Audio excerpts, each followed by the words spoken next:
जय माता दी दोस्तों। आज शुक्रवार के दिन आप सभी सुनेंगे संतोषी माता की व्रत कथा। इस व्रत कथा को सुनने मात्र से सौभाग्य, सुख, समृद्धि, धन, ऐश्वर्य तथा संतान सुख की जो भी मनोकामनाएं होती हैं पूर्ण होती हैं। इसलिए इस कथा को पूरा ध्यान से अवश्य सुनें। तो चलिए आज की कथा को सुनाना प्रारंभ करते हैं। एक गांव में एक बुढ़िया रहती थी जिनके 7 बेटे थे।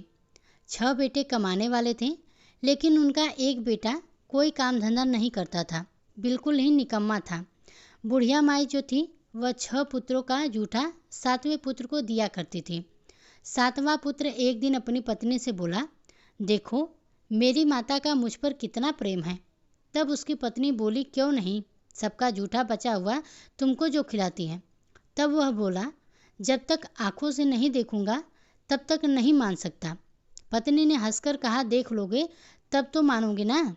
फिर कुछ दिनों के बाद एक बड़ा त्यौहार आया। घर में 7 तरह के भोजन और चूरमा के लड्डू बने।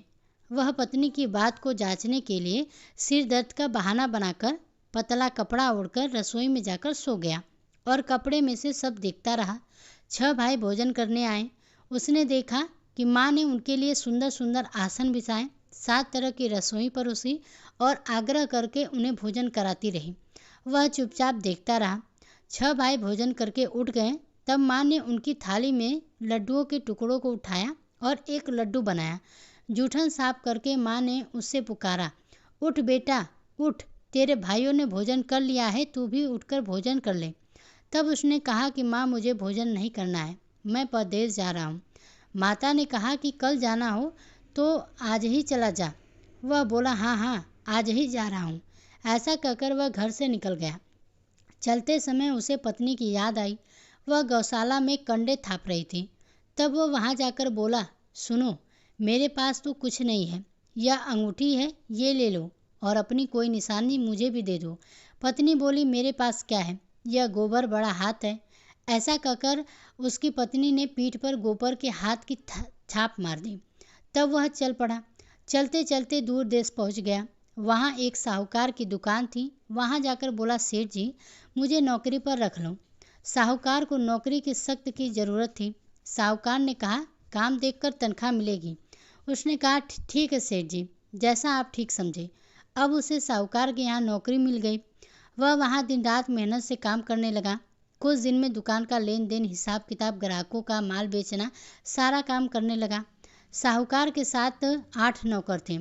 वे सब चक्कर खाने लगे, लेकिन उसने अपनी लगन, परिश्रम और ईमानदारी से सभी को पीछे छोड़ दिया और उसे फिर अपने किए का फल भी मिला। सेठ ने भी उसका काम देखा और 3 महीने में ही उसे मुनाफे से साझेदार बना लिया। परिश्रम करते करते 12 वर्षों में ही वह नगर का नामी सेठ बन गया और सेठ अपना सारा कारोबार उस पर छोड़कर बाहर चला गया। इधर घर पर उसकी पत्नी पर क्या बीती वह भी सुनिए। सास ससुर ने उसे अब दुख देने लगे। गृहस्थी का सारा काम करवा कर उसे लकड़ी लेने जंगल भेजा करते। इस बीच घर की रोटियों के आटे से जो भूसी निकलती थी उसी की रोटी बनाकर रख दी जाती और फूटे नारियल की नरेली में पानी दिया जाता था। इस तरह उसके दिन बीत रहे थे। एक दिन जब वह जंगल में लकड़ी लेने जा रही थी, तब उसे रास्ते में बहुत सी स्त्रियां संतोषी माता का व्रत करती दिखाई दी। वह वहां खड़ी होकर पूछने लगी, बहनों यह तुम किस देवी या देवता का व्रत कर रही हो और इसके करने से क्या फल मिलता है? इस व्रत करने की विधि क्या है? यदि तुम अपने इस व्रत का विधान मुझे समझाकर कहोगी तो मैं तुम्हारा बड़ा ही एहसान मानूंगी। उसमें से एक स्त्री बोली, सुनो यह संतोषी माता का व्रत है। इसके करने से निर्धनता और दरिद्रता का नाश होता है, लक्ष्मी आती है, मन की चिंताएं दूर होती हैं, मन को प्रसन्नता और शांति मिलती है। जो निसंतान है उसको पुत्र मिलता है। पति बाहर गया हो तो वह भी शीघ्र लौट आता है। कुंवारी कन्या को मनपसंद वर मिलता है। चलता मुकदमा खत्म हो जाता है। घर के क्लेश, जो कलह स्थिति है वह शांति होती है। घर में धन जमा हो तो धन जायदाद का लाभ होता है। और भी बहुत कुछ है, जो भी मन में हो, जो भी कामना हो, सब संतोषी माता की कृपा से पूरी होती है, इसमें कोई संदेह नहीं है। तब वह पूछने लगी, यह व्रत कैसे किया जाता है? यह भी मुझे भी बताओ, बड़ी कृपा होगी। वह स्त्री कहने लगी, बहन, बिना परेशानी, श्रद्धा और प्रेम से जितना भी बन सके प्रसाद लेना। सवा पैसे से सवा पाव आने या फिर इसमें से भी ज़्यादा शक्ति अगर भक्ति के अनुसार गुड़ और चना लेना।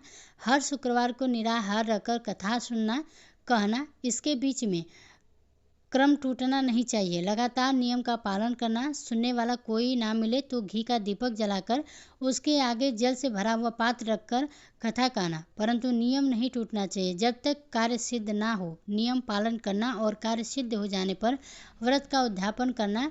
3 मास में ही माता पूरा फल प्रदान करती हैं। यदि किसी प्रकार के ग्रह खोटे हों तब भी माता 1 वर्ष में अवश्य उनका अनुकूल कर देती हैं। कार्य सिद्ध होने पर उद्यापन करना चाहिए, बीच में नहीं। उद्यापन में 2.5 सेर आटे का खाजा और इसी अनुसार खीर और चने का साग बनाना।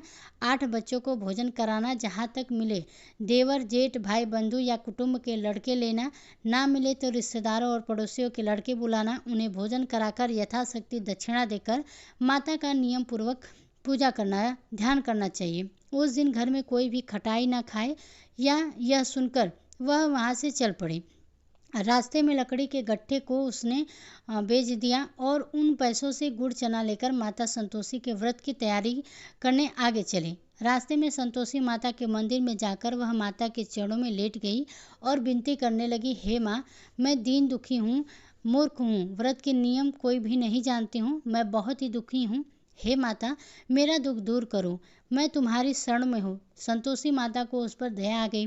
एक शुक्रवार बीता, दूसरे शुक्रवार को ही उसके पति का पत्र आया और तीसरे शुक्रवार को उसका भेजा हुआ पैसा भी आ पहुँचा। अब तो यह देखकर जेठानिया का मुंह कोड़ने लगी, इतने दिनों बाद पैसा आया है, इसमें क्या बड़ाई है। लड़के ताने देने लगे। काकी के पास तो पत्र आने लगे, रुपया आने लगा। अब तो काकी की खूब खातिर बढ़ेगी। अब तो काकी बुलाने से भी नहीं बोलेंगी। बेचारी सरलता से कहती कि भैया, पत्र आए, रुपया आए तो हम सबके लिए है तो अच्छा है। ऐसा कहकर आंखों में आंसू भरकर संतोषी माता के मंदिर में जाकर वह मातेश्वरी के चरणों में गिरकर रोने लगी। कहने लगी कि हे माँ, मैंने तुमसे पैसा तो नहीं मांगा, मुझे पैसे से क्या काम, मुझे तो अपने सुहाग से काम है। माँ, मैं तो अपने स्वामी के दर्शन और सेवा मांगती हूँ। तब माता ने प्रसन्न होकर कहा कि जा बेटी, तेरा स्वामी बहुत जल्द आएगा। यह सुनकर खुशी से बावली होकर वह घर आकर काम करने लगी। अब संतोषी माता विचार करने लगी कि किसी भी भली भांति पुत्र को उससे कह दिया कि तेरा पति शीघ्र आएगा, पर वहाँ वह इसे स्वप्न में भी याद नहीं करता। उसे इसकी याद दिलाने तो अब मुझे जाना ही पड़ेगा। संतोषी माता ने उस बुढ़िया के बेटे को स्वप्न में समझाया, पुत्र, तेरी पत्नी कष्ट उठा रही है। तब वह बोला, माँ, यह तो मुझे भी पता है, लेकिन क्या करूँ, वहाँ कैसे जाऊँ, परदेश की बात है, लेन देन का सारा हिसाब किताब है और कोई जाने का रास्ता भी नहीं आता। आप ही दिखाइए कि मैं वहाँ कैसे जाऊँ।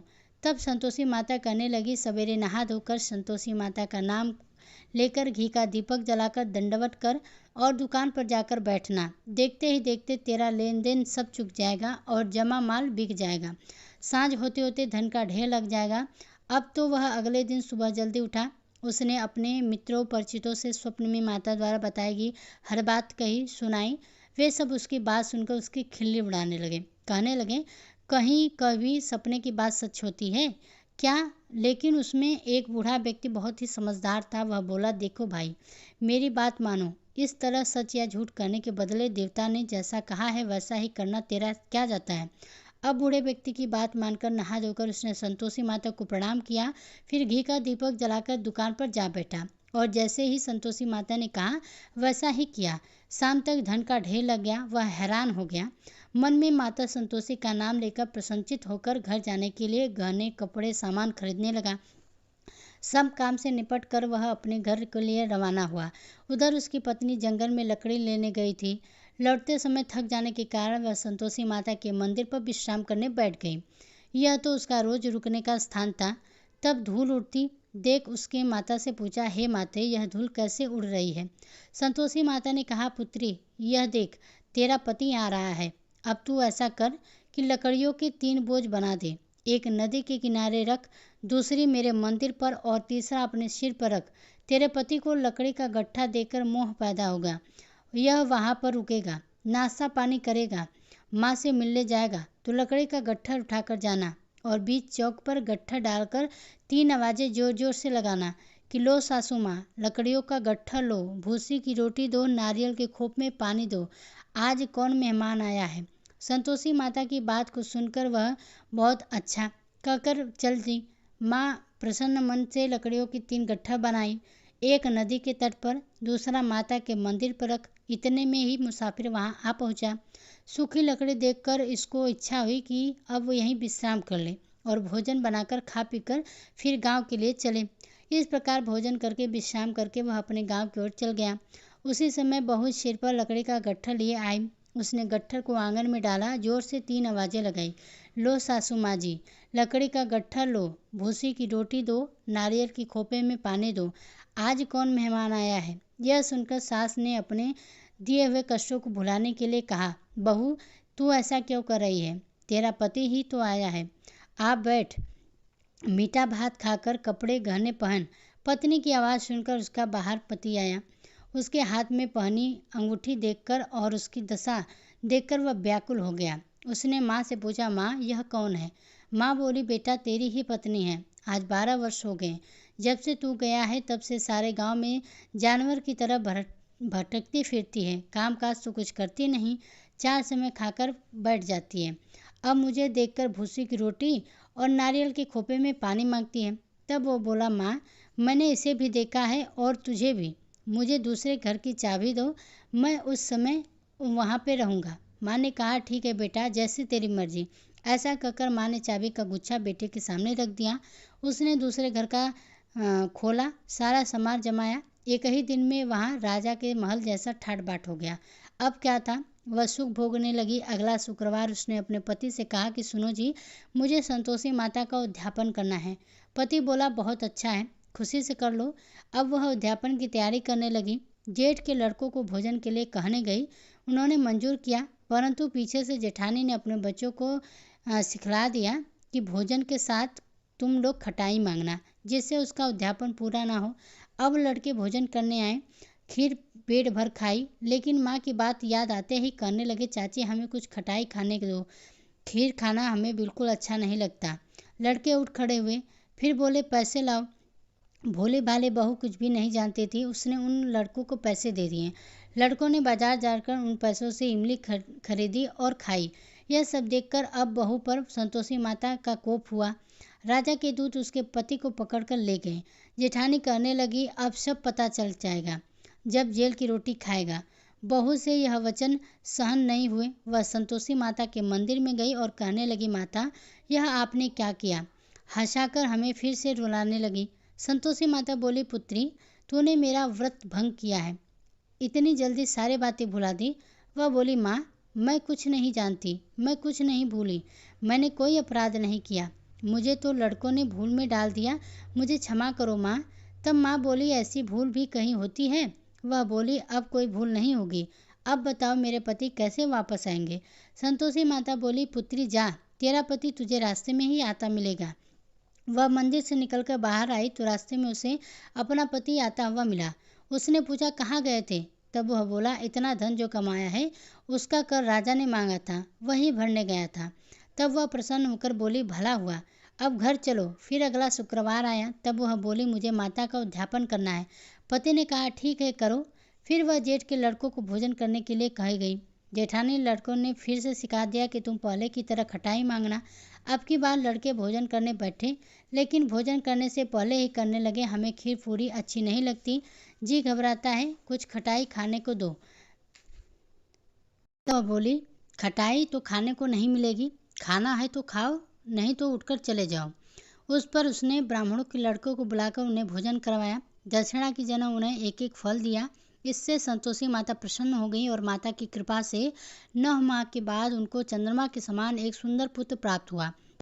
पुत्र को लेकर वह हर दिन संतोषी माता के मंदिर जाने लगी। माँ ने सोचा, यह रोज आती है, आज क्यों ना मैं ही इसके घर चलूं, इसका आश्चर्य देखूं तो यह सही कैसे रहती है, कहाँ रहती है। यह विचार कर माता ने भयानक रूप बनाया।